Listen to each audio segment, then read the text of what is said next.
સૌ મિત્રોનું સ્વાગત કરીએ છીએ।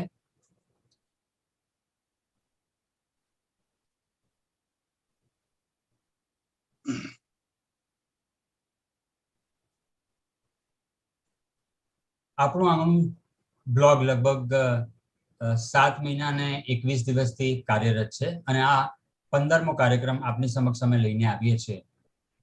વાલ્મીકી રામાયણની ચરિત્ર ચિત્રણ દ્વારા પ્રસ્તુતતા બહુ જ અલગ અને અનોખો વિષય છે અને રામાયણના ઘણા પ્રસંગો આમ તો આપણને બધાને ખબર જ હોય છે। એ પ્રસંગોની વાત કરવા કરતા પણ એક પ્રસંગોનો જે મર્મ છુપાયો છે અને એનો આજનો સંદર્ભ શું છે એ વિશેની વાતો વિદ્વાન વક્તાઓ કરવાના છે। આપણી સાથે આદરણીય શ્રી વિજયભાઈ પંડ્યા છે, જે વાલ્મીકી રામાયણને આધારે આવા અનેક પાસા પ્રસ્તુત કરવાના છે। મિત્રો, આ બ્લોગનો ઉદ્દેશ એ જ છે કે અલગ અલગ પ્રકારના વિષયો વાચકો સમક્ષ, ભાવકો સમક્ષ લઈ જવા। થોડાક ઓફબીટ વિષયો પણ હોય છે, જેને સમજવા માટે પણ થોડીક સજ્જતા જોઈએ એવા વિષયો પણ આપણે આવરી લેતા હોય છે। અન્યથા બ્લોગમાં કવિતા, વાર્તા, નિબંધ, આસ્વાદ એમ અનેક અલગ અલગ સ્વરૂપમાં બ્લોગમાં કામ થઈ રહ્યું છે। આજનો આ 15મો કાર્યક્રમ બહુ જ અમારા માટે વિશિષ્ટ છે, કારણ કે એક રામાયણ જેવું એપિક જે છે, મહાકાવ્ય છે, એને લઈને 2 જણ એવા સક્ષમ છે જે બંને સંસ્કૃતના વિદ્વાન છે, એ લોકો આપણી સાથે જોડાયા છે। તો વાલ્મીકી રામાયણને આધારે આજે જે આ કાર્યક્રમ છે, હું મિત્ર સ્નેહલ જોશીને કાર્યક્રમનું સંચાલન કરવા આમંત્રણ આપું એ પહેલા મારે વિશેષ 2 નામનો ઉલ્લેખ કરવાનો છે કે હર્ષિદાબેન ત્રિવેદી, જે સતત અમારી સાથે રહ્યા છે અને એમના થકી અનેક કાર્યક્રમ અમે યોજ્યા છે। અને બીજું હું સ્મરણ કરું છું બ્લોગના સંસ્થાપક જયશ્રીબેન વિનુ મર્ચન્ટ, જેમની પ્રેરણાથી આ બ્લોગ ચાલી રહ્યો છે। આજના વિષય પર આવીએ અને હું કવિ મિત્ર સ્નેહલ જોશી, જે કવિ પણ છે અને અધ્યાપક પણ છે પોરબંદરમાં, એમની 4 પંક્તિઓ સાથે એમને આમંત્રણ આપવું છે કે પ્રેમપૂર્વક આપવું છે, ક્યાં કશુએ લઈ જવું છે। આ બધા વિદ્વાનોને બોલાવવાનો ઉપક્રમ આ જ છે કે પ્રેમપૂર્વક આપવું છે, ક્યાં કશુએ લઈ જવું છે, ને પાંખ પર આકાશ ઓઢી, પાંખ પર આકાશ ઓઢી ચોતરફ બસ ઉડવું છે, ને પંખુરી પર જેમ ઝાકળ। આ જે પણ વિદ્વાનો આજે તમારી સમક્ષ તારવેલા મોતી લઈ આવવાના છે, એના માટે કલાકોની, દિવસોની, મહિનાઓ અને વર્ષોનો અભ્યાસ જોઈએ છે। તો પંખુરી પર જેમ ઝાકળ એમ સૌને સ્પર્શવું છે। તો આજના વિષયને અનોખી રીતે સ્પર્શવા માટે હું કવિ મિત્ર સ્નેહલ જોશીને આમંત્રણ આપું છું। આવો સ્નેહલભાઈ। નમસ્કાર મિત્રો। આદરણીય વિજયભાઈ પંડ્યા સાહેબ, કવિ મિત્ર હિતેન આનંદપરા, કવયિત્રી શ્રીમતી હર્ષિદાબેન ત્રિવેદી અને સોશિયલ મીડિયાના માધ્યમથી જે કોઈ આ કાર્યક્રમમાં દર્શક મિત્રો જોડાયા છે, એ સૌનું હું આપણું આંગણું એ બ્લોગના મંચ પરથી સ્વાગત કરીશું। આ બ્લોગ એ સાહિત્ય અને સંસ્કૃતિના કાર્યક્રમોની રચનાઓ કરતો બ્લોગ છે અને હમણાં જીતેનભાઈ વાત કરી એમ શ્રીમતી જયશ્રીબેન મર્ચન્ટ એના સ્થાપક છે અને આપણા કવિ મિત્ર હિતેનભાઈ એ એના સંપાદક છે અને સ્થાનિક સંકલનકર્તા તરીકે હર્ષિદાબેન ત્રિવેદી, એમણે સુંદર મજાનું આ સંકલન કર્યું છે। અને આજે આપણે રામાયણ વિષય ઉપર સંવાદ કરવા જઈ રહ્યા છીએ। વાલ્મીકી રામાયણની ચરિત્ર ચિત્રણ દ્વારા પ્રસ્તુતતા. રામાયણ વિશે તો વાલ્મીકીએ ખુદ એવું કહ્યું છે કે યાવદ સ્થાસ્યંતિ ગિરયઃ સરિતશ્ચ મહિતલે તાવદ રામાયણ કથા લોકેશુ પ્રચરિષ્યતિ.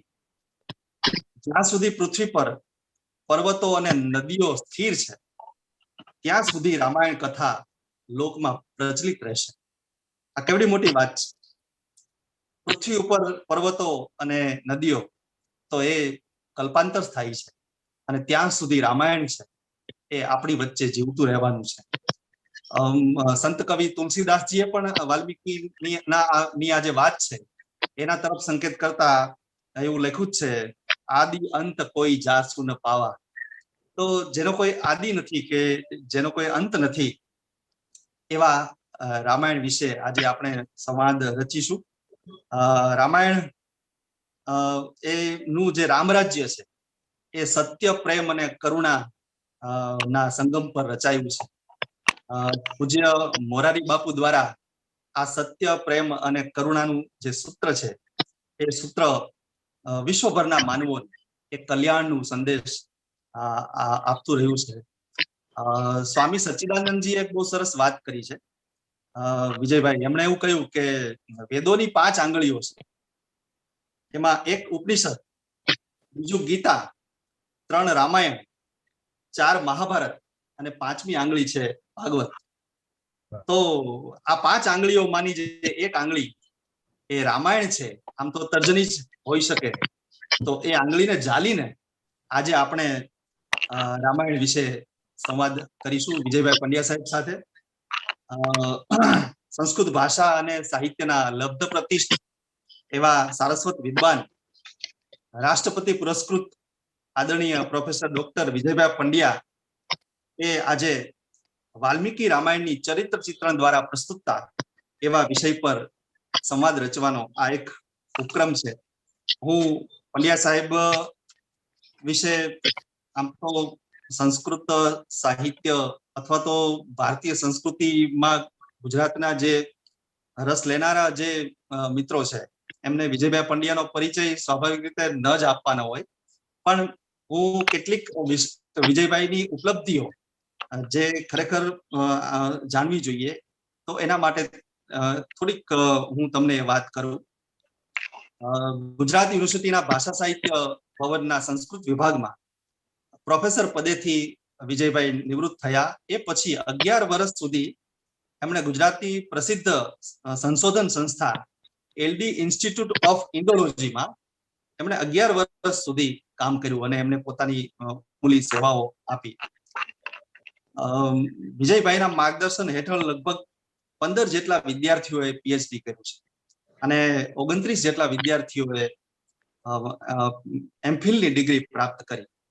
વિજયભાઈ લખેલા પુસ્તકોની સંખ્યા 65 થી પણ વધારે છે, અને એમાં સંસ્કૃતને લગતા 5 પુસ્તકો તો એમને અંગ્રેજીમાં લખ્યા છે. એમનું એક વિશેષ જે ટ્રેન્ડમાર્ક કહી શકાય એવું એક કાર્ય પૂજ્ય મોરારી બાપુ દ્વારા અને એમના પ્રેરિત જે મહુવા તલગાજડામાં જે સંસ્કૃત સત્ર યોજાય છે એ સંસ્કૃત સત્રના તમામ વ્યાખ્યાઓનું એમણે સંપાદન કર્યું અને 10 ભાગમાં એક પુસ્તક તૈયાર કર્યું. બહુશ્રુત એનું એમણે સુંદર સંપાદન કર્યું અને એ એમની કારકિર્દીનું એક યશકલગી સમાન એ સંપાદન છે. એક બીજી વિશેષતા વિજયભાઈના સંશોધન કાર્ય, ખાસ તો વિજયભાઈ એ સંસ્કૃત સાહિત્યના બહુ મોટા સંશોધક છે અને એમનું જે એક કાર્ય છે હનુમાનજીનું લખેલું મનાતું એ હનુમાન નાટક એ ગુજરાતમાં રચાયું છે અને એના સંદર્ભમાં જે એમણે સંશોધનો કર્યા એ એમની સંશોધન કારકિર્દીનો યશ ગણાતું એ એમનું પુસ્તક છે. પૂજ્ય મોરારી બાપુ દ્વારા જે કથાઓ નૈરોબીમાં થઈ અને લંડનમાં થઈ એની સંસ્કાર યાત્રામાં જોડાવાનું સદભાગ્ય પંડ્યા સાહેબને મળ્યું છે અને 2010ની સાલમાં ભારતના રાષ્ટ્રપતિ મહોદયા પ્રતિભા પાટીલ દ્વારા એમનું સન્માન કરવામાં આવ્યું હતું. 2013મી સાલમાં ગુજરાત સરકારનો ઉચ્ચતમ જે પારિતોષિક છે સાહિત્ય ગૌરવ પુરસ્કાર એ બહુમાન પણ એમને મળ્યું છે. તો રાષ્ટ્રીય સંસ્કૃત સંસ્થા દિલ્હી દ્વારા શાસ્ત્ર ચૂડામણીનો પ્રોજેક્ટ વિજયભાઈને સમર્પિત કરવામાં આવેલો. એક બીજી વિશેષ ઉપલબ્ધિ મારા ખ્યાલ પ્રમાણે એ કહી શકાય કે ખરેખર ગુજરાત અને ગુજરાતની એકેડેમિક ગણાતી સંસ્થાઓએ એમનું ગૌરવ કર્યું છે. એ છે કે એમેરિટસ પ્રોફેસરશિપ એ અમદાવાદની કેલોરેક્સ ટીચર્સ યુનિવર્સિટી, જે સાબરમતી યુનિવર્સિટી તરીકે ઓળખાય છે, એ પ્રોફેસરશિપ આપીને એમનું બહુમાન કર્યું. તો લકુલિશ યોગ યુનિવર્સિટીએ પણ આ એમેરિટસ પ્રોફેસરશિપ વિજયભાઈને 2021ની સાલમાં, એટલે કે સાંપ્રત વર્ષમાં એમને સમર્પિત કરી છે. વિશ્વ પ્રસિદ્ધ સોમનાથ મંદિર દ્વારા પંડ્યા સાહેબને સુવર્ણ ચંદ્રક 2016ની સાલમાં અર્પણ કરવામાં આવ્યો. તો 2018ની સાલમાં પોરબંદરના પૂજ્ય ભાઈ શ્રી રમેશભાઈ ઓઝા દ્વારા બ્રહ્મર્ષિ એવોર્ડ અર્પિત કરીને એમનું બહુમાન કરવામાં આવ્યું. તો આ જ સાલમાં સોમનાથ સંસ્કૃત યુનિવર્સિટીએ એમના રાજ્યપાલ રાજ્ય મહિમ કોહલી સાહેબ દ્વારા એમને ડિલીટની એક વિશેષ પદવી એમને અર્પિત કરવામાં આવી. આ એક મોટી અને વિશેષ ઉપલબ્ધિ કહેવાય છે. આ જ સાલ એટલે કે 2018માં પૂજ્ય મોરારી બાપુની ઉપસ્થિતિમાં 2018માં જ્યારે વિજયભાઈના 75 વર્ષ પૂરા થયા ત્યારે અમૃત પર્વ પૂજ્ય બાપુની ઉપસ્થિતિમાં યોજવામાં આવેલું અને એ સમયે એમના 5 પુસ્તકોનું લોકાર્પણ કરવામાં આવેલું. અને એમાંનું એક વિજયભાઈ વિશે લખાયેલા પુસ્તકોનું, જેમાં મારો પણ એક લેખ સમાવેશિત છે, એવો ભવામૃત એ ગ્રંથનું પણ લોકાર્પણ કરવામાં આવ્યું અને એ ગ્રંથ વિજયભાઈનું અભિવાદન કરતા એમને સમર્પિત કરવામાં આવ્યું. આ તો એમના વિશેની ટૂંકી વાત થઈ એવું હું માનું છું. કારણ કે વિજયભાઈ વિશે જો વાત કરવી હોય તો 1 કલાક તો ખાસ તો જોઈએ, અને 1 કલાક તો આપણા કાર્યક્રમનો આ સમય છે.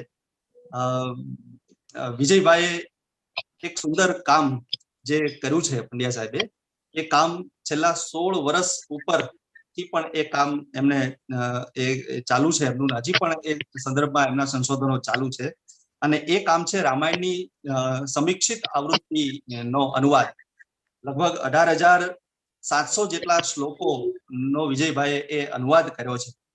તો અને બીજી એક વાત એ છે કે દેશભરમાં દેશભરની કોઈ ભાષામાં આ પ્રકારનો અનુવાદ થયો હોય એવું સાંભળવામાં આવ્યું નથી, અંગ્રેજી સિવાય. અંગ્રેજીમાં એક અનુવાદ આવો થયો છે.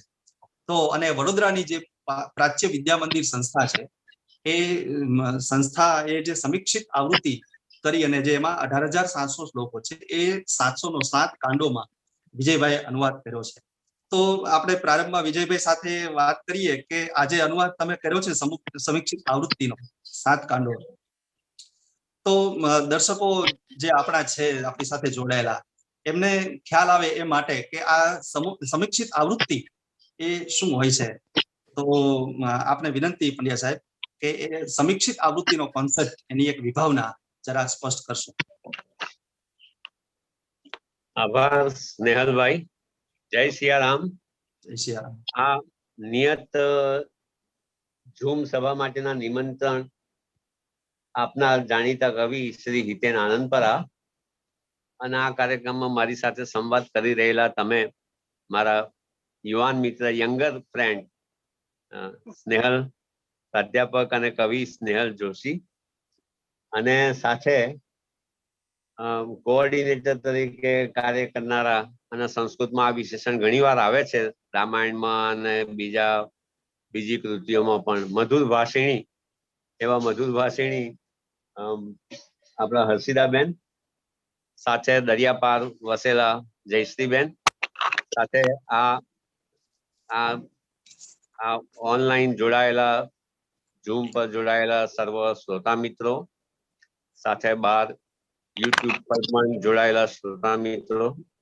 સ્નેહલે મારો પરિચય આપ્યો, એનો મારા તરફનો પક્ષપાત એમાં દેખાઈ આવે છે. અને આ એક સરસ કાર્યક્રમ થઈ રહ્યો છે.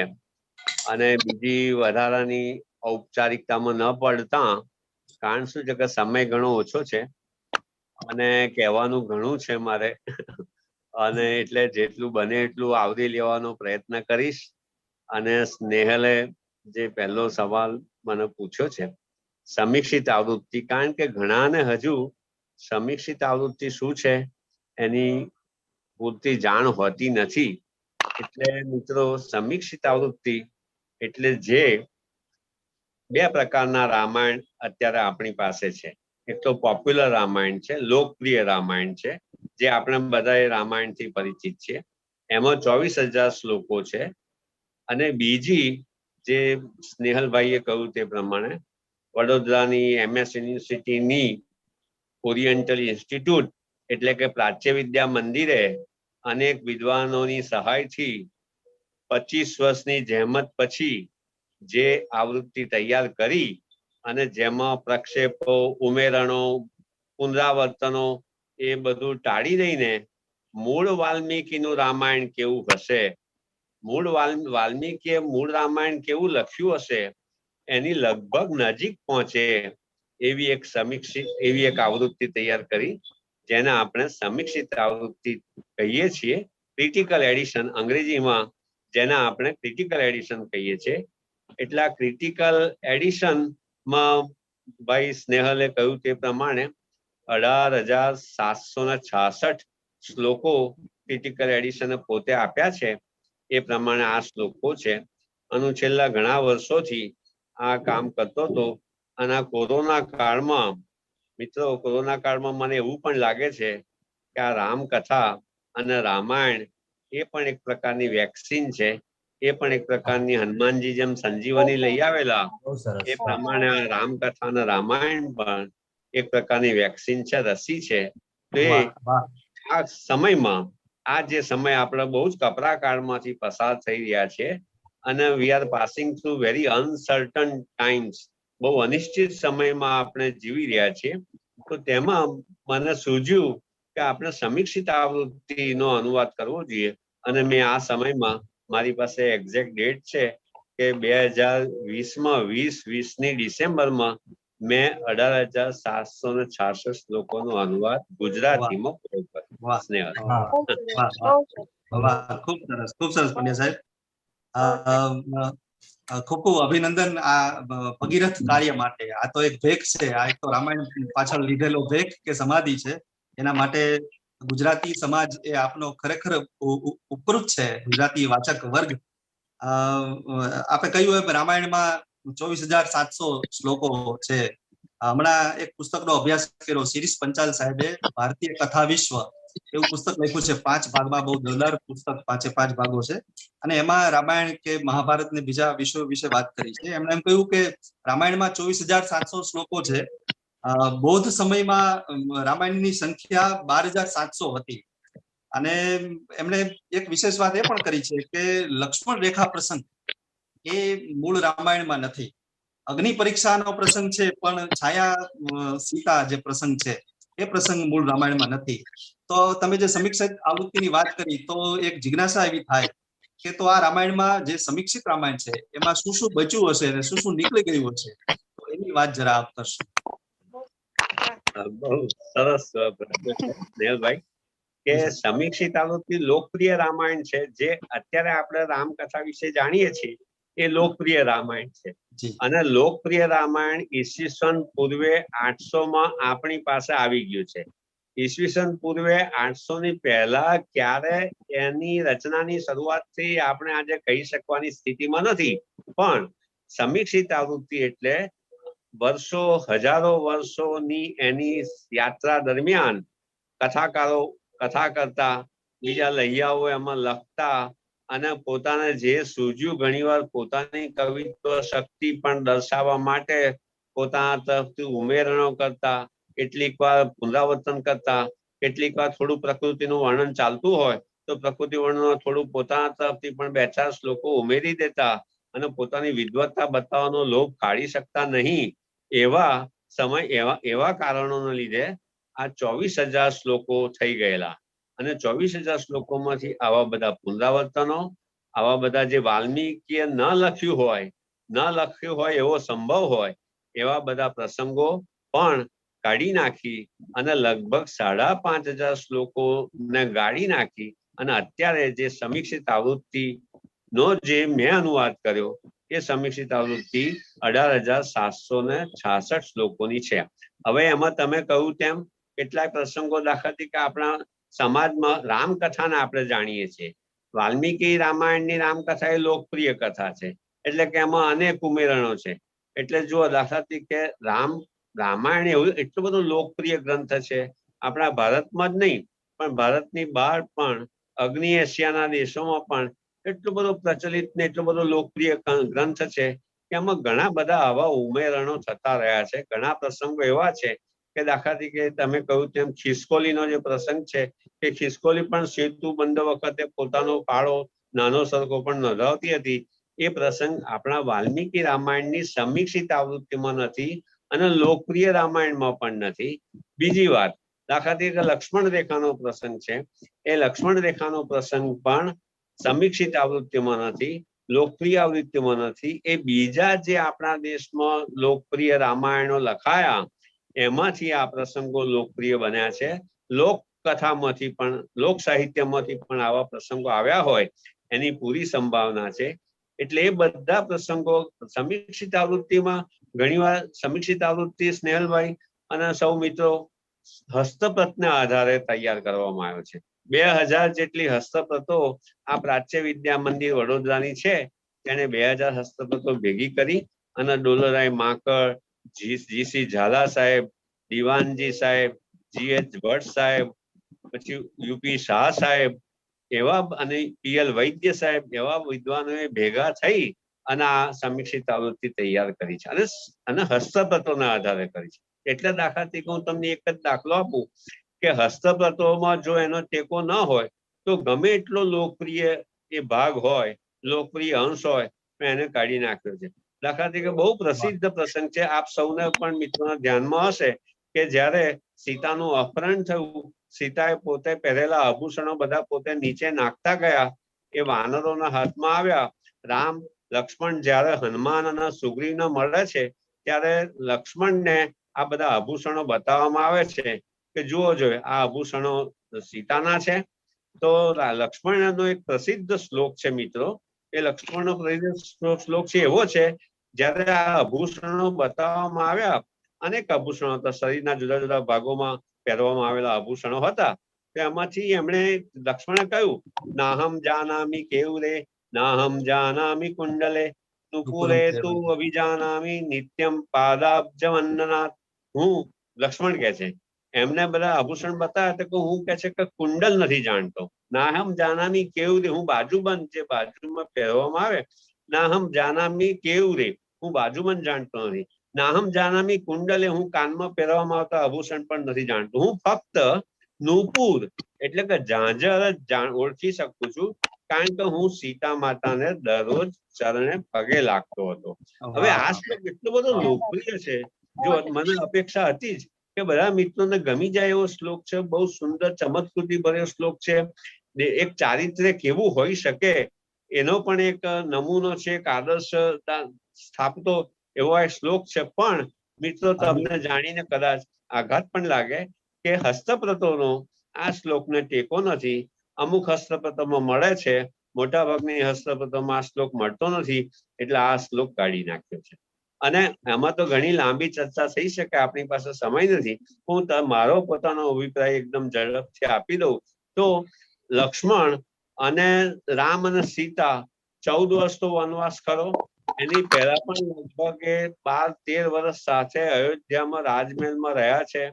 અને શું એવું માની શકાય કે લક્ષ્મણે કદી સીતાના મુખ સામે પણ જોયું ન હોય અને કોઈ ઘરેણા એમણે ન જોયો હોય અને ઓળખી ન શકે? અને શું લક્ષ્મણ જેવો જીતેન્દ્રિય જે ભાભીને હંમેશા માતા તરીકે માનતો હોય તો શું જોવા માત્રથી લક્ષ્મણના ચિત્તમાં વિકાર ઉત્પન્ન થઈ શકે?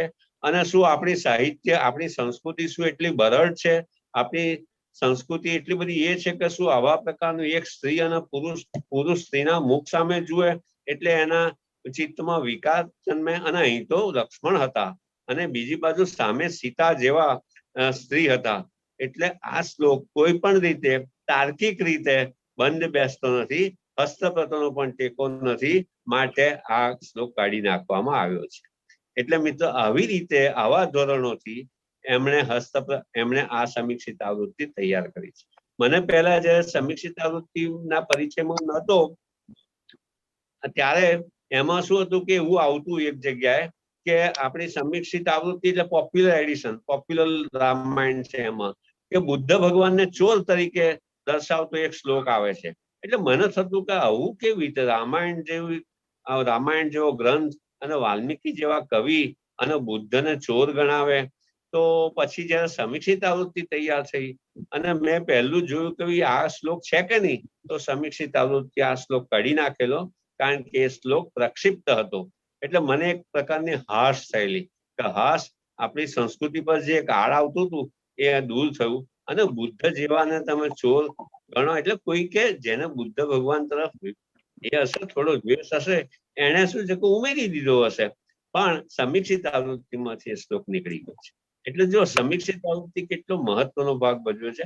આપણે સમીક્ષિત આવૃત્તિ વિશે સ્નેહ ઘણી બધી ચર્ચા કરી છે કેમ છે, પણ મને લાગે છે કે આપણે અહીં જ અટકીએ સમીક્ષિત આવૃત્તિ વિશે. એટલે દર્શકોને ખ્યાલ આવી ગયો છે કે ઘણી બધી એવી વિગતો અને ઘણા બધા એવા પ્રસંગો છે રામાયણના કે જે ખરેખર મૂળ રામાયણના નથી. એ બધા તમે કહ્યું એમ પ્રક્ષેપણો છે. એક જ વસ્તુ મિત્રોને બતાવી દઉં કે જો આ સમીક્ષિત આવૃત્તિનો ગ્રંથ છે. આ સમીક્ષિત જે વડોદરાથી બહાર પડી છે એનું આ એક વોલ્યુમ છે. આવા 7 વોલ્યુમ ને બીજા 3 વોલ્યુમ એવા 10 વોલ્યુમ બહાર પડેલા છે. એટલે આ સમીક્ષિત આવૃત્તિ આ મારી પાસે છે, એના આધારે મેં તૈયાર કરી છે. એટલે એવી સમીક્ષિત આવૃત્તિ છે. અને બીજું શું છે કે આખા દેશમાં તમે સ્નેહલભાઈ કહ્યું તે પ્રમાણે આખા દેશમાં ફક્ત ગુજરાતીમાં સમીક્ષિત આવૃત્તિનો અનુવાદ થયો છે. પ્રાદેશિક બીજી કોઈ ભાષામાં આનો અનુવાદ થયો નથી. એ ગુજરાત માટે ગૌરવ લેવા જેવી વાત છે. જેમ સમીક્ષિત આવૃત્તિ પણ તૈયાર થઈ એ ગુજરાતમાં થઈ. એ ગુજરાતનું સંસ્કૃત જગત ને વિશ્વના સંસ્કૃત જગતને પ્રદાન છે. અને આપણે શું ગુજરાતીઓ સ્વભાવે બહુ નમ્ર છીએ, આવું તેવું ગૌરવ લેવામાં ઘણીવાર માનતા નથી, પણ છતાં આ આપણું સંસ્કૃત વિશેનું એવું કાર્ય છે, ગુજરાતનું એવું પ્રદાન છે કે આપણે એના વિશે ગૌરવ લઈ શકીએ.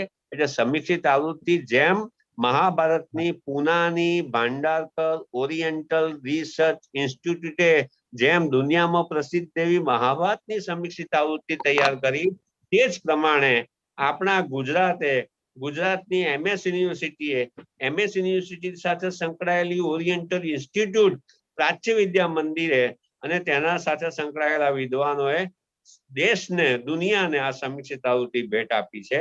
અને એના પરથી આપણે પહેલવેલા આપણે એ પણ ભગવાનનો સંકેત હશે મિત્રો કે સમીક્ષિત આવૃત્તિ આપણે ગુજરાત આપી, સમીક્ષિત આવૃત્તિનો ગુજરાતી અનુવાદ પણ એક ગુજરાતી આપ્યો અને એનું અત્યારે ચાલી રહ્યું છે કામ.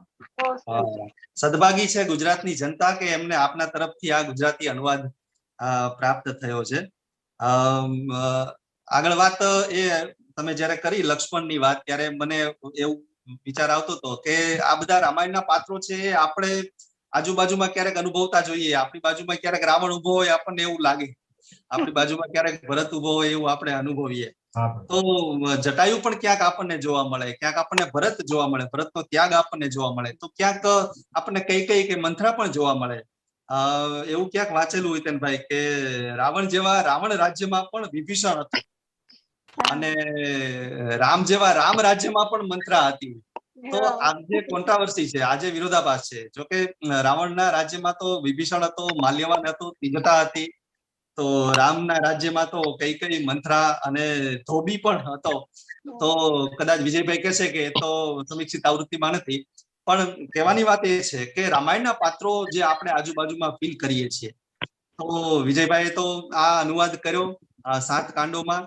તો મને એમ થાય કે ચિત્રણની દ્રષ્ટિએ જે વાલ્મીકીની ખૂબીઓ તમને જે જોવા મળી છે, વિશેષતાઓ જે વાલ્મીકીની જોવા મળી છે, એના વિશે આપ વાત કરો. જાતે જગતી વાલ્મીકૌ કવિહિ ઇતિ અભિધા ભવત. જગતમાં જ્યારે વાલ્મીકી જન્મ્યા ત્યારે કવિ માટે શબ્દ જ અસ્તિત્વમાં નહોતો, એટલે કવિ શબ્દ શોધવાની જરૂર પડી. એટલે સંસ્કૃતમાં આપણે રૂપ ચલાવીએ તો કવિહિ, કવિ દ્વિતીય દ્વિવચનમાં કવિ દીર્ઘઈ થાય અને કવયઃ બહુવચન થાય. તો જ્યારે વાલ્મીકી જન્મ્યા ત્યારે કવિ અસ્તિત્વમાં આવ્યા. વાહ. એટલે સૌ કવિઓના પૂર્વજ વાલ્મીકી છે. એટલે જાતે જગતિ વાલ્મીકૌ કવિહી રસ્વઈ અને વિસર્ગ કવિહી ઇતિ અભિધા ભવત. કવિ શબ્દ અસ્તિત્વમાં આવ્યો. એટલે તમે જોશો કે મૂળ આપણું જે રામાયણ છે વાલ્મીકી રામાયણ એ મૂળ કાવ્ય છે, આદિ કાવ્ય છે, અને વાલ્મીકી છે આદિ કવિ છે. બરાબર. અને એના એટલું બધું લોકપ્રિય છે આ રામાયણ, વાલ્મીકી રામાયણ, રામકથા એટલી બધી લોકપ્રિય છે કે એના અનેક કારણો હોય. એ ખાલી કારણો ગણાવવા બેસીએ ને એની બે ચાર લીટીઓ જો હું સમજાવવા જઉં તો પણ એક આખું વ્યાખ્યાન એના બધા કારણો, જુદા જુદા કારણો વિશે હું સમજાવતો જઉં તો પણ એક આખું વ્યાખ્યાન એમાં ચાલી જાય. એવા પ્રકારનું આ લોકપ્રિય રામકથા છે. પણ એમાં મને એમ લાગે છે કે ઘણા કારણો ભલે હોય પણ આ જે પાત્ર ચિત્રણ જે છે વાલ્મીકીનું, જે પાત્ર ચિત્રણ વાલ્મીકી રામાયણમાં અને રામકથામાં જે મળે છે એ અદ્ભુત છે. એવી એમની કળા છે વાલ્મીકીની, એવી સૂક્ષ્મતા છે. આપણે કથા તો બધા જાણીએ છીએ, તમે કહ્યું તેમ, હિતેનભાઈએ શરૂઆતમાં કહ્યું તેમ કે રામકથાથી તો આપણે બધા પરિચિત છીએ. પણ જ્યારે રામકથાથી પરિચિત છીએ પણ મિત્રો મારી બીજી પણ એવું મારું કહેવાનું છે કે આપણે વાલ્મીકીથી દૂર ચાલ્યા ગયા છે. વાલ્મીકી રામાયણથી આપણે પરિચિત નથી. આપણે અત્યારે જે પરિચય છે આપણને લોકપ્રિય રામકથાનો પરિચય છે. એમાં ઘણી વાતો વાલ્મીકી રામાયણમાં નથી, ઘણી વાતો સમીક્ષિત આવૃત્તિમાં નથી. એટલે મારું કહેવાનું એ છે કે જે પાત્રો છે વાલ્મીકી રામાયણના એવા અદ્ભુત પાત્રો છે. વાલ્મીકીની એવી અદ્ભુત કળા છે એટલે એટલું બધું લોકપ્રિય થયું કે વિદ્વાનો એવું કહે છે અને હું પણ એવું માનું છું કે એ લોકપ્રિય મૂળ તો સાહિત્ય કૃતિ હતી, કાવ્ય કૃતિ હતી, આદિ કાવ્ય હતું. અને પછી ધીરે ધીરે એને ધર્મનું સ્વરૂપ, ધાર્મિક ગ્રંથ તરીકેનું સ્વરૂપ સાંપડતું ગયું અને એ વસ્તુ જુદી છે. પણ આજે પણ વાલ્મીકી રામાયણ એક કવિતા તરીકે મહતી કૃતિ છે. એટલે એમાં કોઈ શંકા નથી. અને એનું મુખ્ય કારણ આ પાત્રાલેખન છે, ચરિત્ર ચિંતન છે. એમાં પણ મિત્રો તમે જુઓ કે રામાયણ શબ્દ, એ રામાયણ શબ્દ કેવો જુઓ સ્નેહલ, કે કવિ છે જે વાલ્મીકી હશે એ વાલ્મીકીની સર્જક ચેતના કયા સ્તરે કામ કરી રહી છે. તમે જો એનું નામ કેટલું અદ્ભુત છે, રામાયણ. આમ તો તમે સંધિ છૂટી પાડીએ તો રામ વત્તા અયન, તો રામ નામના પાત્રનું અયન, ભ્રમણ, ચિત્રણ, અયનનો પછી એક શબ્દ આગળ વધારી અને ચિત્રણ એટલે રામનું ચિત્રણ, રામના પાત્રનું ચિત્રણ. એવો રામાયણ શબ્દનો અર્થ અભિધામાં એવો થાય. શાબ્દિક અર્થ આપણે રામાયણનો જોઈએ તો રામનું અયન એટલે રામનું ભ્રમણ, રામનું ચિત્રણ, રામનું ચરિત્ર ચિત્રણ એવો અર્થ થાય. પણ સંસ્કૃત ભાષાની બીજી પણ હિતેનભાઈ મજા છે. એ મજા એ છે કે રામાયણમાં બીજી રીતે છૂટું પાડી શકાય છે, રામા વત્તા અયન. રામ વત્તા અયન, સ્નેહલ તરત કહે છે રામ વત્તા અયન અને સાથે સાથે રામા વત્તા અયન. એટલે રામનું તો અયન છે જ પણ સાથે સાથે રામા, રામા એટલે સીતા, સીતાનું પણ અયન છે. વાલ્મીકી રામાયણમાં કહ્યું છે રામ તો મહત્વના છે જ, સવાલ જ નથી એમાં, પણ સીતાયા ચરિતમ મહત, સીતાનું પણ મહાન ચરિત્ર છે. એટલે રામાયણમાં રામ તો મહત્વના છે જ પણ સીતાનું પણ ચરિત્ર મહાન છે. એટલે મિત્રો આપણે જોઈએ કે સીતા જે વાલ્મીકી રામાયણના સીતા છે ને, રામથી લગભગ આપણે પરિચિત છીએ તોય ઘણી વાતોથી આપણે પરિચિત નથી. હું ઝડપથી રામ અને સીતા વિશે વાત કરી અને મારે મુખ્ય કૈકેયી વિશે વાત કરવી છે, એને મારે ન્યાય અપાવવો છે એટલે એની પણ હું વાત કરું. તો તમે જોશો કે રામ અને સીતા વિશે હું વાત કરું તો રામ જો મિત્રો બીજું શું છે, વાલ્મીકી રામાયણની કેમ વિશેષતા છે, આપણે ત્યાં બહુ જ રામાયણ છે, પુષ્કળ રામાયણ છે. તુલસીદાસે કહ્યું હરિ અનંત, હરિ કથા અનંતા. એ જરા પણ અતિશયોક્તિ નથી, શબ્દશ વાત સાચી છે. અનંત રામકથાઓ છે. બરાબર. તમે જેમ સ્નેહલ હમણાં ઉલ્લેખ કર્યો જટાયુનો, તો જટાયુનો જે પ્રસંગ છે મૂળ તો આપણા વાલ્મીકી રામાયણમાં છે. એના આધારે આપણે ત્યાં ગુજરાતીમાં કાવ્યો સીતાંશુનું બહુ પ્રસિદ્ધ કાવ્ય એમાં રચાયું છે, જટાયુ, અને બીજા પણ એવા એટલું બધું આપણા મહાકાવ્યો પર આધારિત આપણે ત્યાં સાહિત્ય રચાયું છે. એટલે એ તો સવાલ નથી, પણ તમે જોશો કે રામ અને રામા એટલે કે સીતા, એ બંનેનું ચરિત્ર અને બીજા બધા રામાયણ વાલ્મીકીના અનુસરનારા જે બધા સર્જકો આવ્યા, એમનું જે રામાયણની વિભાવના હતી, એમની જે રામના પાત્રની વિભાવના હતી, એનાથી તદ્દન અલગ, એનાથી તદ્દન જુદી વાલ્મીકીની રામાયણના પાત્રની વિભાવના છે. આ મિત્રો જબરજસ્ત વાત છે, જે આપણે એ વાત ખાસ યાદ રાખીએ, અને જો એમ મનમાં લઈને જો વાલ્મીકી રામાયણ વાંચીએ તો તેનો દિવ્ય, અલૌકિક, એક અભૂતપૂર્વ એવી સાહિત્ય કૃતિ વાંચવાનો અને માણવાનો તમને આનંદ પ્રાપ્ત થશે.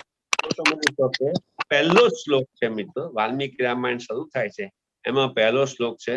પહેલા શ્લોકમાં વાલ્મીકી છે એ નારદને પૂછે છે, તપસ્વાધ્યાય તપસ્વી વાગ વિદામરમ નારદમ પરિપ્રપચ્છ.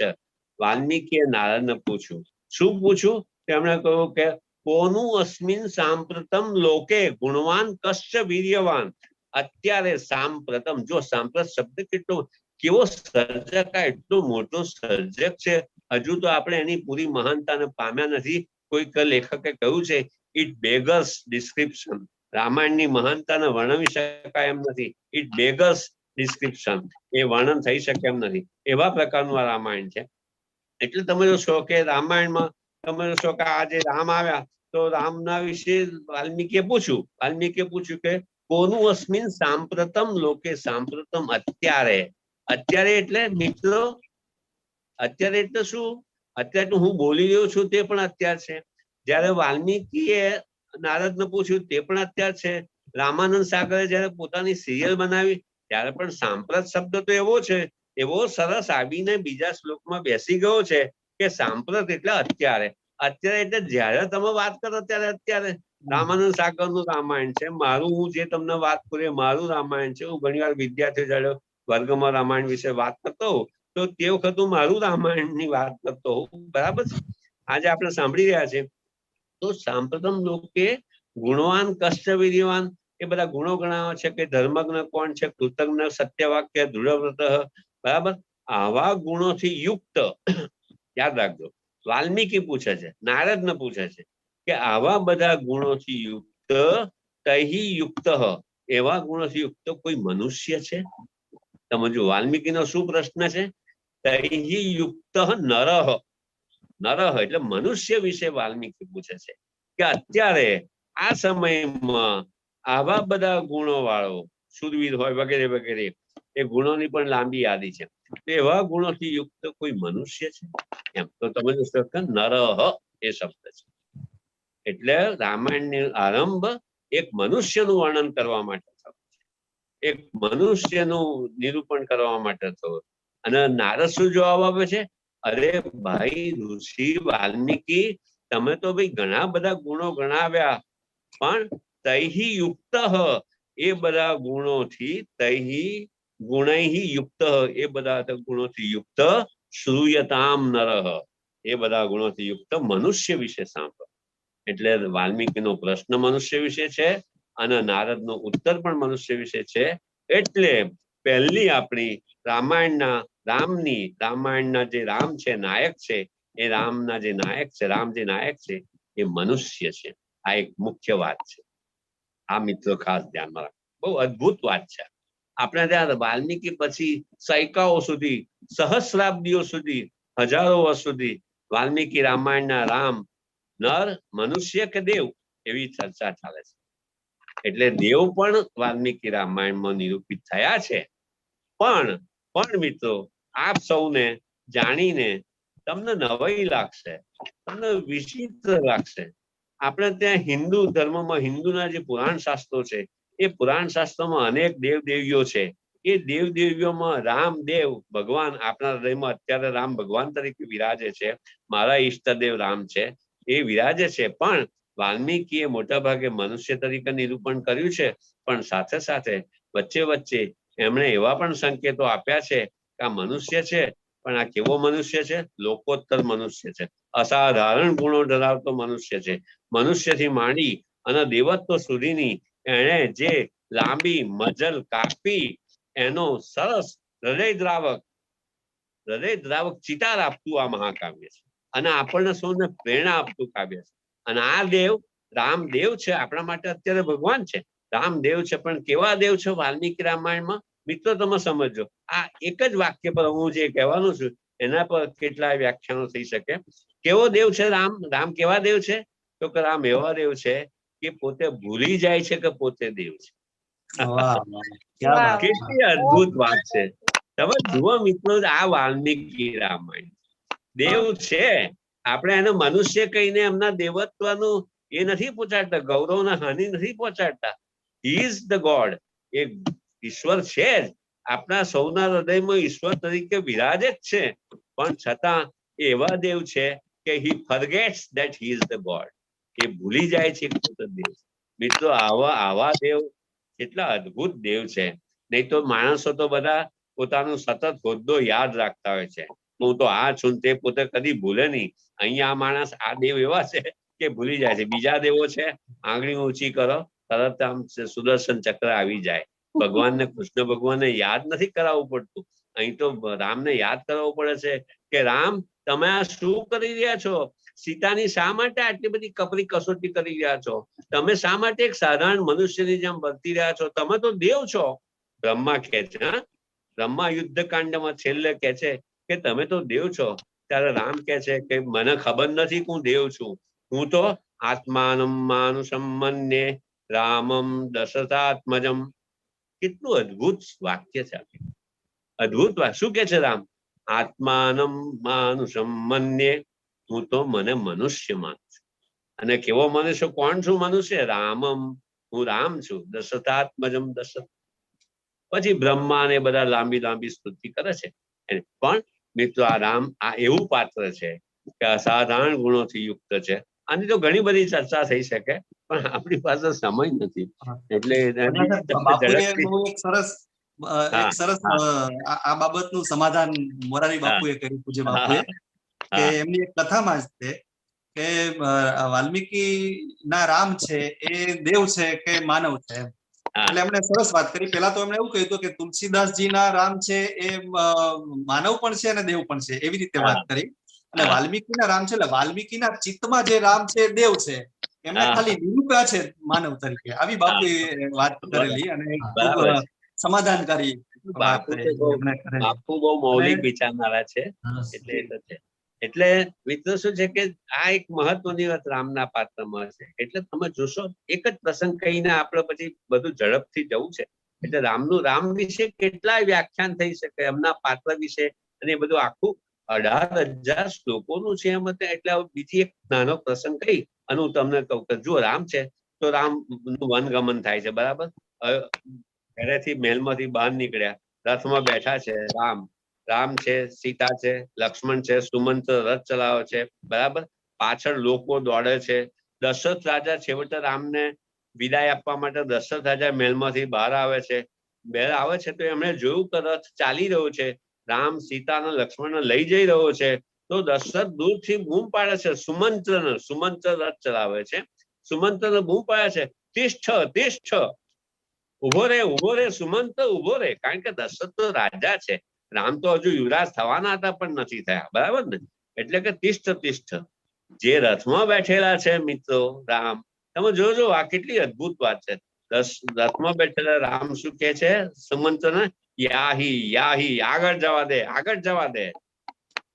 એક બાજુ એના પિતા, રામના પિતા દશરથ, સુમંત્ર ને રામના પિતા જ નથી પણ રાજા છે હજુ તો, અને એની આજ્ઞામાં આ બધાને રહેવાનું છે. છતાં પણ સુમંત્ર ને એમ કે છે, રામ કે છે કે યાહી, જવા દે. અને પછી થોડો રથ આગળ જાય છે. અને પછી રામ સુમંત્રને શું કે છે મિત્રો? You will be very surprise. તમે રામનું આ માનવ્ય જુઓ, રામની આ માનવતા, એટલે કે એક મનુષ્ય તરીકેનો તેમનો વ્યવહાર જુઓ. રામ પછી સુમંત્રને શું કે છે કે ભાઈ સુમંત્ર, તમને કાલે ફરી દશરથ રાજા ઉપાલંબ આપશે, ઠપકો આપશે કે અલા મારું કહ્યું કેમ ના માન્યું? હું તને કહ્યું તું, મેં તને ઉભો રે. તું કેમ ના ઉભો રહ્યો? અને એમ કે તો તમારે એવું કહેવાનું, જો રામ કહી રહ્યા છે મિત્ર, તમારે એવું કહેવાનું, ન અહમ અશ્રૌષમ, મેં સાંભળ્યું નથી. વાહ. તમે જુઓ રામ કે છે આ સામેથી, રામ જે સત્યનું ગુણગાન ગાતા વાલ્મીકી રામાયણમાં થાકતા નથી. રામ કે છે કે સત્યમ પરમ ધર્મ, સત્ય સૌથી મોટો ધર્મ છે, સત્યથી આ બધા લોકો રહેલા, એવું બધું વારંવાર રામ કે છે. પણ અહીંયા એક માનવતા નથી, એક માનવ્ય એમનું એટલું ઊંડું માનવ્ય છે. તે કહે છે કે તું એમ કેજે, તમે એમ કહેજો સાથી કે મેં સાંભળ્યું. એટલી અદ્ભુત વાત. અને સત્યને જીવાડવા માટે અસત્ય બોલવું પડે તો એ સત્ય જ છે એવું આપણને રામાયણમાંથી જ શીખવા મળ્યું છે, રામ પાસે. કારણ કે જો ઉભો રે તો પેલા દશરથની યાતના લંબાઈ જાય છે. એટલે આગળ એવું પણ કહ્યું છે, એ બધો સમય નથી આપણી પાસે કહેવાનો, કે ભાઈ લાંબો સમય યાતના ન ચાલવી જોઈએ, એમ એવું પણ રામાયણમાં કહ્યું છે. એટલે તમે જોશો કે આવી રીતે વાત થઈ, બરાબર. એટલે આગળ ચાલે. પછી શું થયું મિત્રો, હું ઝડપથી કહી દઉં. પછી શું થયું, પછી તરત જ મને લાગે સીતાની વાત પછી કોઈ સમય કરીશું. કૈકેયીની વાત મારે કરવી છે ખાસ. કૈકેયીને જરા ન્યાય અપાવવો છે. એટલે જે પછી શું થયું ખબર છે કે રામની પાછળ પ્રજાજનો તો દોડે જ જાય છે. રામે જોયું કે કેટલાક ઘરડા માણસો પણ પાછળ દોડે છે, એટલે એમને જોઈને રામ પાછા રથમાંથી નીચે ઉતરી જાય છે. તમે કોઈ આજે આવું કલ્પી શકો? કોઈ આપણા રાજ્ય કરતા આવી રીતે જતા હોય તો કલ્પી શકો? ન કલ્પી શકો. રામ રથમાંથી ઉતરી જાય છે, ઘરડા માણસો પાછળ દોડે આવે છે.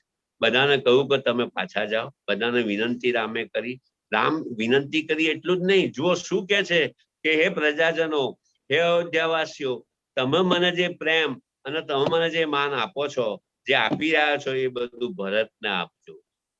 આવું કોઈ કે પોતે રાજ્ય છોડી રહ્યા છે, જે આવનારો રાજા છે એ રાજા માટે આવું કહેનાર એ માણસ કેટલો ઉદાત્ત થશે, તમે એની કલ્પના તો કરો યાર. કેટલી જબરજસ્ત. એ કે છે કે મને જે તમે પ્રેમ આપો છો, મને જે તમે માન આપો છો, આદર આપો છો, એ બધો ભરત પર ઢોળજો, આવું કે છે. અને પછી આગળ ચાલે છે રથ. પેલા લોકો કેટલાક બધા તો પાછા વળી ગયા, પણ હજુ કેટલાક લોકો પાછળ પાછળ આવે છે. એ તો કે ના, અમે તમારી સાથે જ આવવાના છે. પહેલી રાત પડી, બહાર નગરની બહાર સીમાડો આવી ગયો, બહાર રાત પડી એટલે સુઈ ગયા. અને પછી રામે જોયું કે આ વૃદ્ધ બધા પ્રજાજનો છે એ મને છોડવાના નથી, બિચારા કષ્ટ ભોગવી રહ્યા છે. એટલે એમણે, મિત્રો જુઓ તમે, એમણે રાતે 12 વાગે મધરાતે સુમંત્રનો ઉઠાડ્યો. ઉઠ સુમંત્ર ભાઈ, ઉઠો, તમે ઉઠો. અને કે છે ચલો હવે તમે એવું કરો કે આ રથ છે એ રથને તમે પહેલા ઉત્તર દિશામાં ચલાવો, પછી દક્ષિણ દિશામાં ચલાવો, પછી થોડું ગોળ ગોળ ફેરવો, અને પછી એટલે આ પ્રજાજનો જે ઊંઘે છે, સુઈ રહ્યા છે, એમને ખબર ન પડે કે આપણો રથ કઈ દિશામાં ગયો.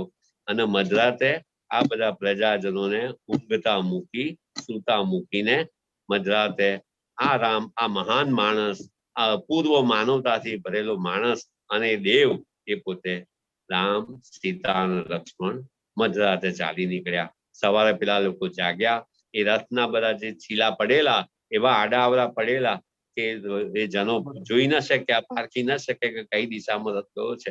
એટલે વિલાપ કરતા કરતા બિચારા પાછા. શું યાર અદભુત છે. આ તમે જેટલી વાર એનું ચિંતન કરો રામના માનવ્યનું, એટલું ઓછું. એટલે અહીં મને બધું ઘણું બધું રામ વિશે કહેવાય એવું છે. હું અત્યારે એની વાત નથી કરતો, પણ સીતા વિશે તો આપણે બધા સીતા તો ભૂલી જ ગયા છે. સીતા દીનહીન, પોચટ, આંસુ, સારથી, એવા સીતાનું ચિત્ર અત્યારે આપણા સૌના મનમાં પોપ્યુલર સીતા આવા છે કે સીતા પણ એવા સીતા વાલ્મીકીમાં નથી. વાલ્મીકીમાં તો સીતા ઓજસ્વતી છે, પ્રતાપી છે, રાવણને પણ ડરાવી દે એવા છે.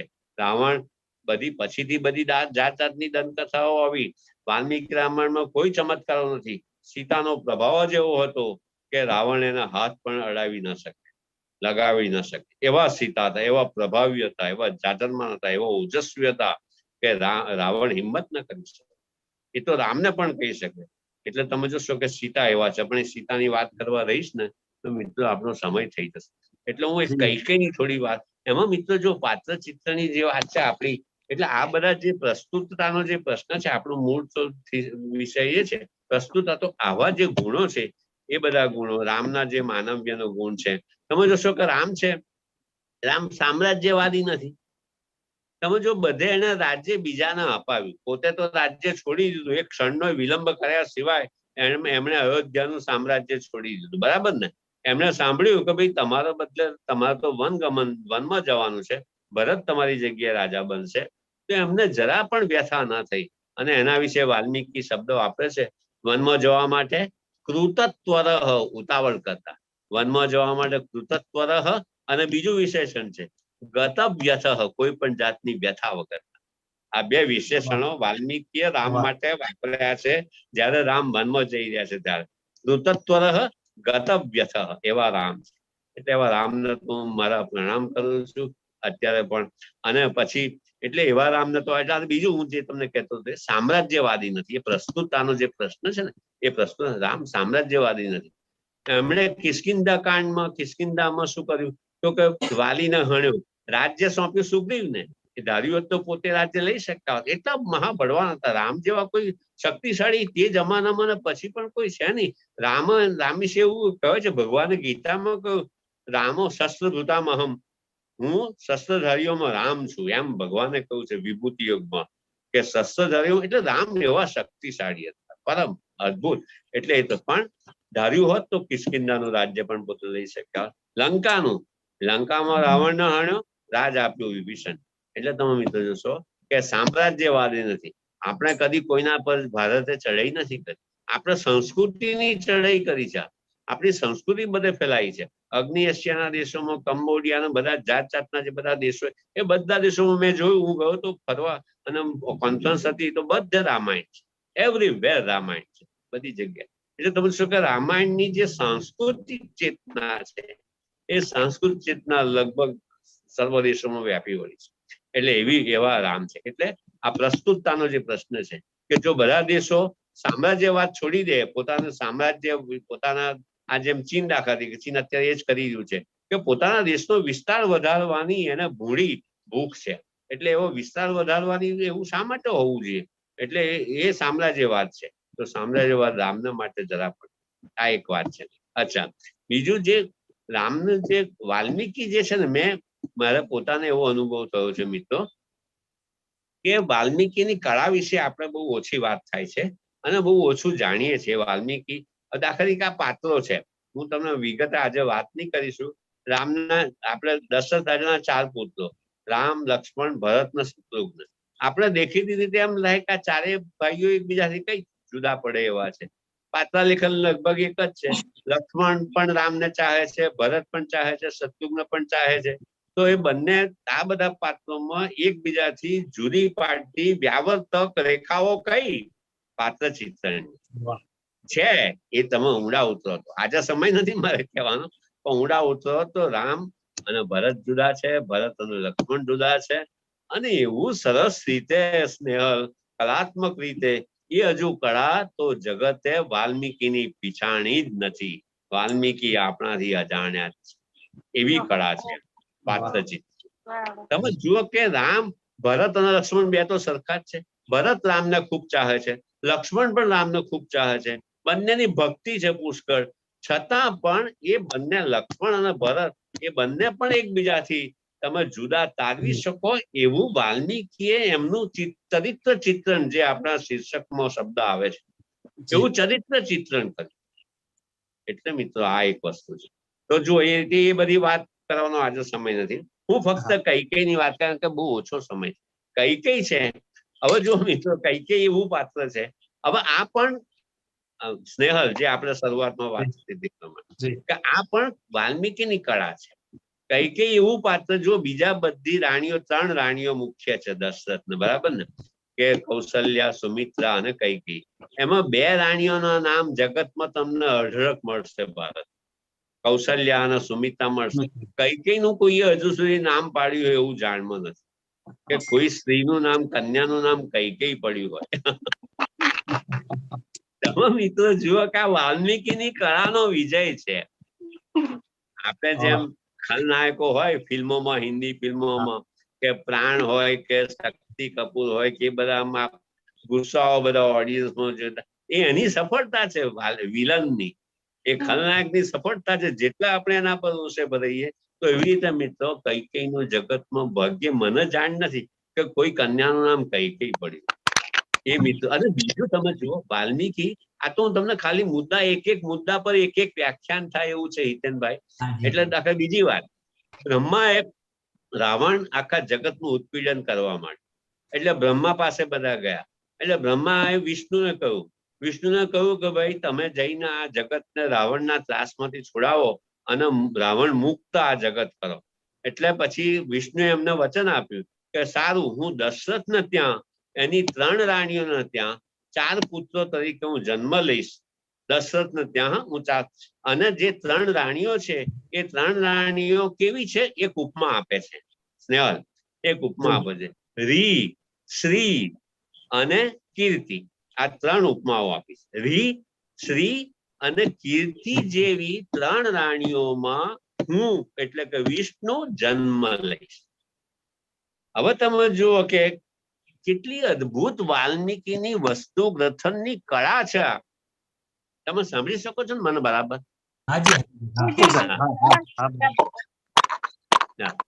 એટલે કેટલી અદ્ભુત કળા છે કે જુઓ, રી એટલે તો ત્યાં નામ નથી આપ્યા કે રી એટલે કઈ રાણી, શ્રી એટલે કઈ રાણી ને કીર્તિ એટલે કઈ રાણી, પણ જે ક્રમ આપ્યો છે એ ક્રમ પ્રમાણે રી એટલે કૌશલ્યા, રી એટલે લજ્જા, શાલીનતા, એમ શાલીનતા જેનામાં છે એવી લજ્જા જેનામાં છે એવી રી એટલે કે કૌશલ્યા.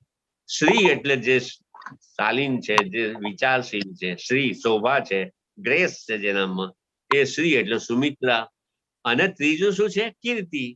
તો આવા 3 જેવી 3 રાણીઓ, એમાં છેલ્લું કીર્તિ એટલે કૈકેયી. પણ તમે જુઓ વોટ એ ડ્રામેટિક આયરની, તમે જુઓ કેટલી નાટ્યાત્મક વક્રતા છે, વિડંબના છે. એ કીર્તિ કૈકેયી કીર્તિ ખરી, પણ એને તો અપકીર્તિ જ મળી. બરાબર ને મિત્રો, સમજ્યા ને? એને અપકીર્તિ મળી. આમ તો કીર્તિ જેવી 3જી રાણી એટલે કે કૈકેયી, પણ આખું. અને મિત્રો બીજું તમે જુઓ, આ બધું અંદર બહુ ઇન્ટરેસ્ટિંગ છે વાલ્મીકી રામાયણમાં.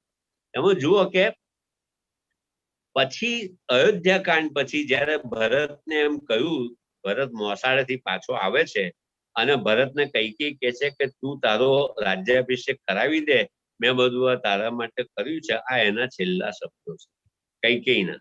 પછી મિત્રો આખા રામાયણમાં કૈકેયી બોલી નથી. These are Har last words. આવે છે, દેખાય છે ખરી બધા સાથે, આમ આવે ખરી, પણ ક્યાંય બોલી નથી. તો તમે જોશો કે તમને એક પ્રશ્ન થાય, સમય તો થવા આવી ગયો, એક પ્રશ્ન થાય મિત્રો. પ્રશ્ન એ થાય કે કૈકેયીને આવું કર્યાનો એની અપકીર્તિ થઈ, અને પછી કૈકેયી કશું બોલી નથી, પણ હું પોતે એવું અનુભવું છું કે એની અપકીર્તિનો જગતમાં કોલાહલ છે. એની અપકીર્તિ જે થઈ છે એનો તે સમય કૈકેયી કદી બોલી નથી. પછી ત્યાર પછી અયોધ્યા કાંડ પછીના બીજા 5 કાંડ છે. 5 કાંડમાં જ્યાં જ્યાં કૈકેયી આવે ત્યાં કદી બોલતી નથી. છેલ્લા શબ્દો મેં તમને કહ્યા છે, એટલે બોલી નથી. પણ મિત્રો તમને એવો પ્રશ્ન થવો જોઈએ કે કૈકેયીને પશ્ચાતાપ થયો હશે? કૈકેયીને સુધરી હશે? કૈકેયીને એમ થયું હશે કે સાલું મેં આ ખોટું કર્યું, મારા આવું નતું કરવું જોઈતું, એવું થયું હશે ખરું? એવો આપણને મને પ્રશ્ન થતો હતો, અને મને પ્રશ્ન થતો હતો. અને મિત્રો એનો પ્રશ્નનો હું તમારા પર થોડી જવાબ તો મિત્રો જવાબ, પણ તમે જો બહુ ઇન્ટરેસ્ટિંગ સવાલ છે કે આ જે પ્રશ્ન છે કે એને પશ્ચાતાપ સુધી થયો ખરો એમ, એ તો પછી મૌન બની ગઈ છે. તો આનો જવાબ એમ વાલ્મીકી જે છે ગ્રેટ, કવિઓના કવિ અને કલાકારોનો કલાકાર, સાહિત્ય સ્વામીઓનો સ્વામી, સાહિત્ય સ્વામી એવો જે વાલ્મીકી છે, એ વાલ્મીકીએ શું કર્યું મિત્રો ખબર છે? શું કરે છે કયું ક્યાંય સ્પષ્ટ કહ્યું નથી. તમારા જે નિર્ણય, જે અર્થ તારવો હોય તારવી શકો છો મિત્રો. એમાં પછી કૈકેયીએ શું કર્યું વાલ્મીકીએ ખબર છે? ભરત રામને લેવા માટે, પાછા લઈ આવવા માટે ચિત્રકૂટ જાય છે, બરાબર? ત્યાં મિત્રો એક શ્લોક આવે છે, કે ત્યાં મિત્રો એક શ્લોક આવે છે. એ શ્લોક જે છે બીજું કશું નથી, આ વાલ્મીકીનો શ્લોક છે. વાલ્મીકીનો શ્લોક છે. શું કે છે શ્લોક?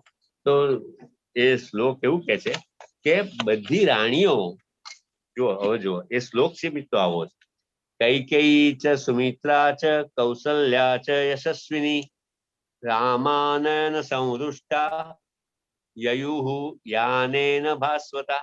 આ એક શ્લોક આવે, સમજો ફરી. કૈકેયી ચ સુમિત્રા ચ કૌસલ્યા ચ યશસ્વિની રામાનયન સંહૃષ્ટા યયુઃ યાનેન ભાસ્વતા. ગુજરાતી આવું થાય, કૈકેયી અને સુમિત્રા અને યશસ્વીની કૌશલ્યા પણ રામને પાછા લાવવાની વાતથી આનંદિત બની અને ચમકતા એક વાહનમાં બેસી ગઈ. આ શ્લોકમાં બે શબ્દો નોંધપાત્ર છે. એક તો એક જ વાહનમાં બેસી ગઈ. આ રાણીઓ છે, દરેકને જુદું જુદું વાહન મળી શકે, છતાં પણ ત્રણેય રાણીઓ એક વાહનમાં બેસી. એટલે એનો અર્થ એ કે એ લોકો સાથે મનમેળ થઈ ગયો છે ત્રણેય રાણીઓને, અને બધું કૈકેયીની દર કરી દીધું છે. અને એવું ટીકાકાર કે છે, મારી પાસે ટીકાકારનું એ છે, ગોવિંદરાજ નામના એક ટીકાકાર 17મી સદીમાં થઈ ગયા, એમની ભૂષણ નામની ટીકા છે. હજુ ટીકાઓનો અભ્યાસ નથી થયો. રામાયણ પર તો કેટલું બધું અભ્યાસ કરવાનું બાકી છે. તો એ ગોવિંદરાજ ટીકાકાર એમ કે છે, એક જ જુદી જુદા વાહનોમાં જુદી જુદી પાલખીઓમાં બેસી શકે એમ હતા, છતાં ત્રણેય રાણીઓ એક જ વાહનમાં બેઠી. બીજું, કૈકેયી પહેલું શ્લોકમાં પહેલું નામ કૈકેયીનું આવે. શા માટે? તો કે કૈકેયીને પશ્ચાતાપ થયો છે, એટલે કૈકેયી રામને પાછા લઈ આવવા માટે વધુ આતુર છે, એવું ગોવિંદરાજ નામના ટીકાકાર કહે છે. વાલ્મીકી નથી કહેતા. આ વાલ્મીકીના શ્લોકનું, મેં જે તમારી આગળ શ્લોકનું પઠન કર્યું, એ શ્લોકનું અર્થઘટન છે મિત્રો, ગોવિંદરાજનું. કેટલું અદ્ભુત અર્થઘટન છે. અર્થઘટન કે આપણે મોડર્નિસ્ટ જ કરીએ છીએ એવું થોડું છે. અર્થઘટન આપણે મોડર્નિસ્ટ આધુનિકો જ કરીએ છીએ એવું નથી. પ્રાચીન વાળા પણ બહુ આવા સરસ અર્થઘટન, રામાયણમાં તો એક અર્થઘટન થયા છે. એ પણ મિત્રો આપણે ક્યારેક તક મળશે તો વાત કરીશું.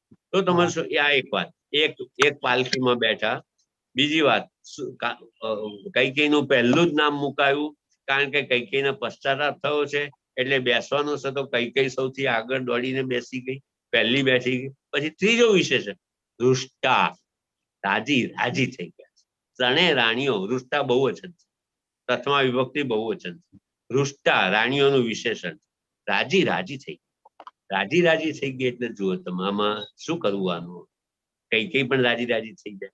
ત્રણેય રાણીઓનું વિશેષણ છે. પણ મને એમ લાગે છે મિત્રો, મને એમ લાગે છે કે વાલ્મીકી એવું સૂચવવા માંગે છે કે ભલે કૈકેયી આવું બધું કર્યું, પણ છેવટે શી રિપેન્ટેડ, એને પશ્ચાતાપ થયો છે, એના મનમાં પશ્ચાતાપ થયો હશે, અને એનો સંકેત આછો. મહાન કવિઓ, વાલ્મીકી જેવા તો કવિઓના કવિ છે, એ તો કેવળ સંકેત કરે. એ કઈ they will not say in so many words, આટલા બધા શબ્દોમાં કે નહીં. સાધારણ કવિઓ હોય એ એના પર સર્ગોના સર્ગો લખ્યા, પણ વાલ્મીકી તો કશું કહ્યા વગર. મિત્રો બીજું સ્નેહલ હું એક નામ આપું છું વાલ્મીકી માટે, કે વાલ્મીકી પાસે ક્રિએટિવ સ્પેસ છે, સર્જનાત્મક અવકાશ છોડે છે વાલ્મીકી. વાલ્મીકી કેમ મહાન કવિ છે, કેમ કવિઓનો કવિ છે? કારણ કે એ ક્રિએટિવ સ્પેસ છોડે છે, સર્જનાત્મક અવકાશ છોડે છે. આ મેં જે તમને શ્લોક કહ્યો, એ શ્લોકમાં કેટલો બધો ક્રિએટિવ સ્પેસ છે મિત્રો. તમારા જેવો, સ્નેહલ જેવો, કે ભાઈ હિતેન આનંદપરા જેવા કવિઓ એના પરથી બધા કેટલાય સર્ગો લખી શકે, નવા કાવ્યો લખી શકે. એટલું બધું એમણે આ શ્લોકમાં ક્રિએટિવ સ્પેસ, અવકાશ છોડ્યો છે, સર્જનાત્મક અવકાશ. એ સૌથી વધુ સર્જનાત્મક અવકાશ મિત્રો વાલ્મીકી રામાયણમાં છે. બીજા કોઈ કાવ્યોમાં, ભારતના કાવ્યોમાં નથી, મહાભારતમાં પણ નહીં. સૌથી વધુ સર્જનાત્મક અવકાશ કોઈ ગ્રંથોની સરખામણી કરવાની જરૂર નથી. મહાભારત એની રીતે અદ્ભુત છે, જબરજસ્ત છે, પણ અત્યારે જે ક્રિએટિવ સ્પેસની વાત ચાલી રહી છે, એ ક્રિએટિવ સ્પેસ સૌથી વધુ વાલ્મીકીમાં છે. માટે Valmiki is the greatest poet of the hall world, હું તો એમ કહું તો પણ ચાલે. એટલા માટે એવું કહેવાયું છે કે Valmiki Ramayana is one of the wonders of Indian civilization. ભારતીય સંસ્કૃતિનું આ એક મહાન આશ્ચર્ય છે, મહાન અદ્ભુત વસ્તુ છે વાલ્મીકી રામાયણ મિત્રો. અને સમજો છો કે બીજા એક વોર્ડર કરીને થઈ ગયા કેનેડામાં, એમણે મિત્રો 8 ભાગમાં આપણા સંસ્કૃત સાહિત્યનો ઇતિહાસ લખ્યો છે. ઇન્ડિયન કાવ્ય લિટરેચર એવા ટાઇટલથી એમણે 8 ભાગમાં લખ્યા છે. આટલા જબ આટલું થાય એટલા એના 8 ભાગ છે.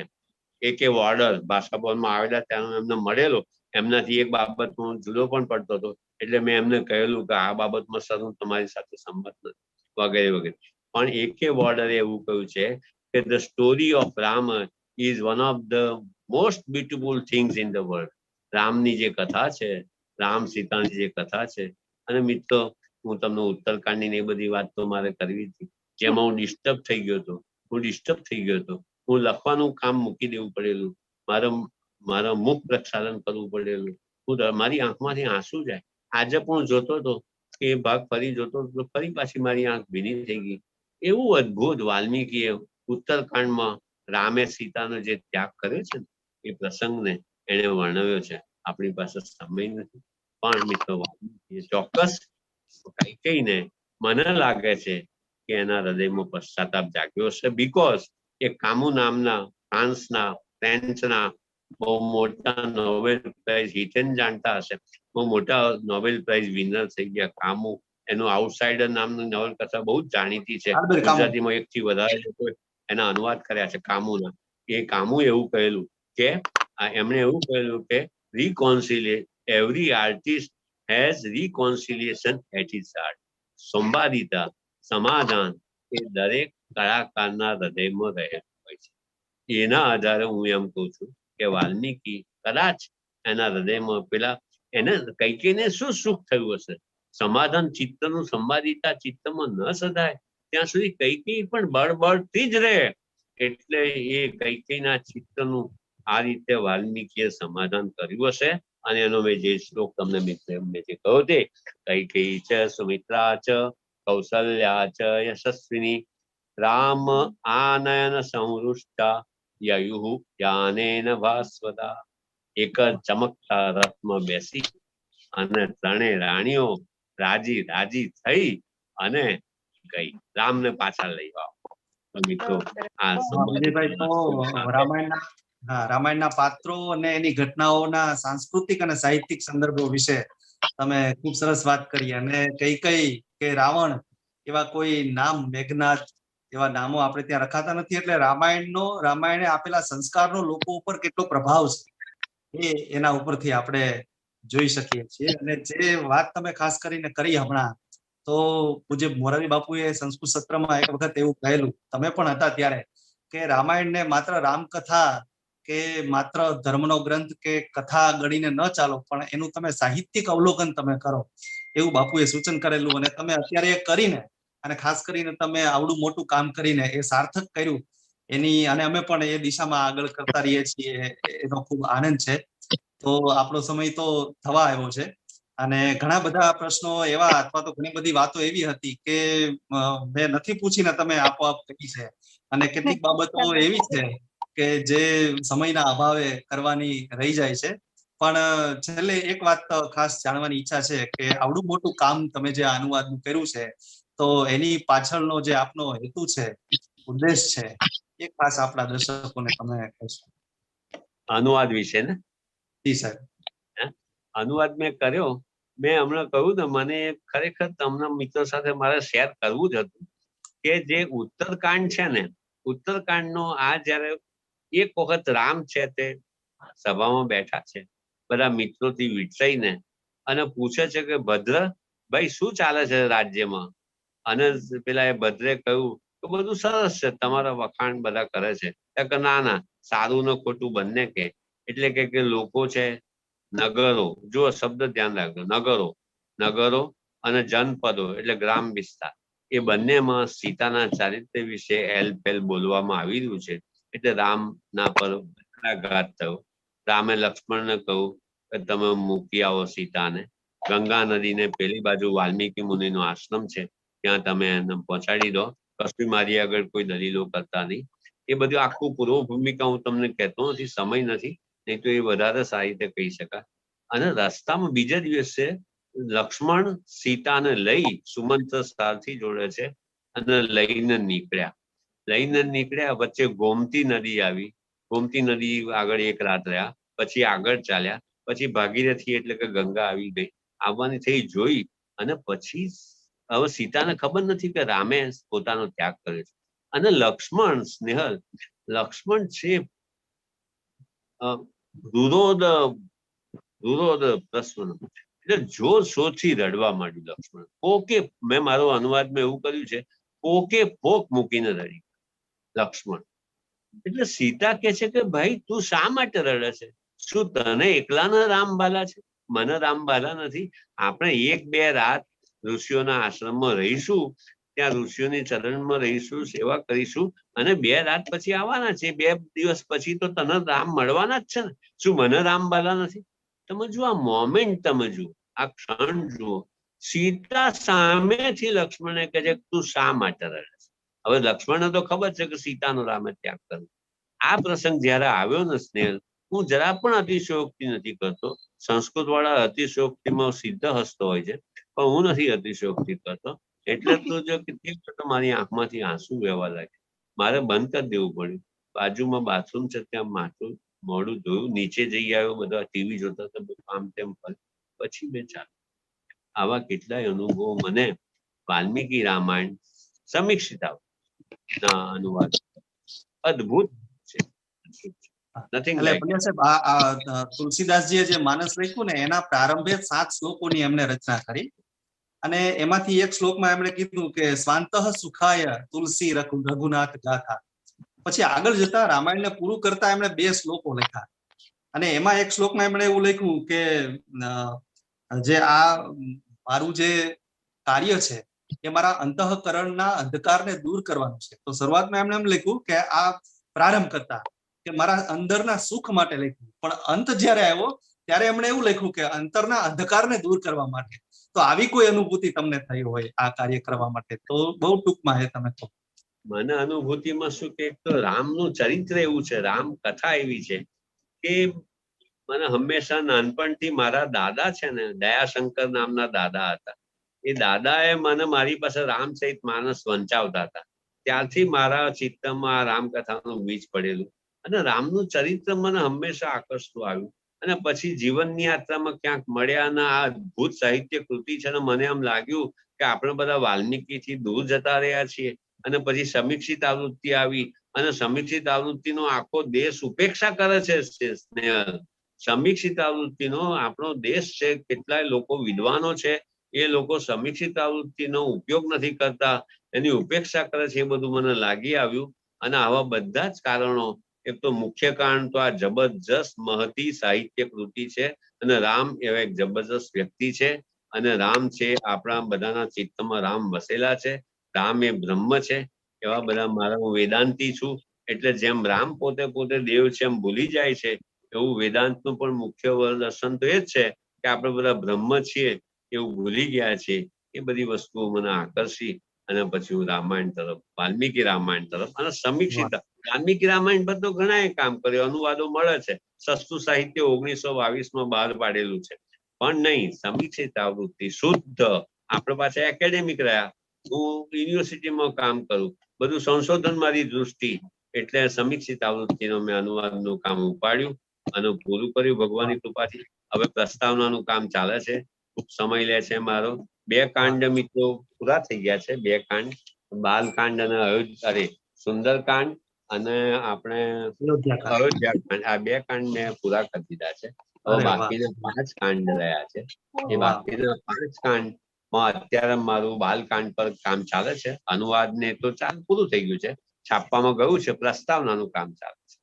એવું કામ ભગવાન રામચંદ્ર ને પ્રણામ કરી અને એમની ઈચ્છાથી આ બધું થશે.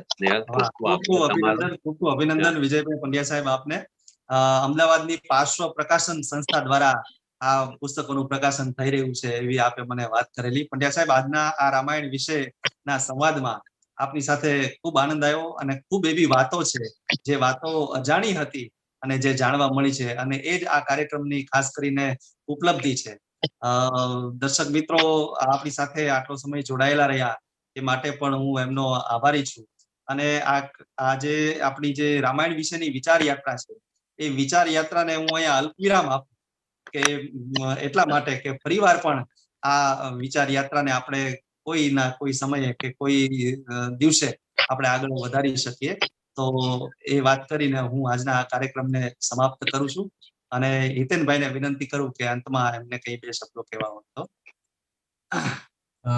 ખૂબ ખૂબ આભાર મિત્ર સ્નેહલ અને આદરણીય વિજયભાઈ, કારણ કે આ એક જ કલાકમાં 360 એટલે 60 મિનિટમાં 360 ડિગ્રીનો એક જેમ સંભળીનો કેવો ચક્રાઓ હોય, વિહંગાવલોકન હોય, એવું વિહંગાવલોકન અમને લોકોને જાણવા મળ્યું છે. અને ડેફિનેટલી આપણે કંઈક આ વિચાર યાત્રા આગળ ચાલુ રહે એવું કંઈક થોડાક મહિનામાં પાછું એક સરસ મજાનો આ સત્ર ગોઠવશું અને કોઈ સમયનું બંધન નહીં હોય એવા ટાઈમે ગોઠવશું, થોડુંક સાંજના, રવિવારની સાંજના. અને ખાસ તો ઘણા મિત્રો પૂછ્યું કે આ પુસ્તક ક્યાં મળશે, જેનો જવાબ સ્નેહલે હમણાં જ આપ્યો કે ભાઈ પાર્શ્વ પ્રકાશનમાં જે 2 ભાગ છે એમના એ પબ્લિશ થયા છે, એ પ્રાપ્ત થઈ શકે એમ છે અને આગળના ભાગ હજી પબ્લિશ થવાના છે, પાઇપલાઇનમાં છે, કામ ચાલે છે, કામ ચાલુ છે. ઘણા મિત્રોએ પૂછ્યું કે અમારે એ આવૃત્તિ જોવી છે, વસાવવી છે, તો પાર્શ્વ પ્રકાશનનો નંબર અમે અમારા બ્લોગ પર કાલે જ મૂકી દઈશું, એટલે જેમને પણ એ જોઈતું હોય તો એ ત્યાંથી મંગાવી શકે છે. ભગવતી કુમાર શર્માના એક શેર સાથે આ કાર્યક્રમને વિરામ આપવો છે. નંબર આપું હિતેન? નંબર જોઈએ? હાજી બોલો પ્લીઝ. એટલે શું તમારે એમનો જે લેન્ડલાઇન છે એ 079 તો લગાવવો પડે, પછી 26 42 અને 4800 છે 26 42 અને 4800. 4800 આ લેન્ડલાઇન છે. અને બીજો મોબાઈલ આપું, 97279 97279 00899.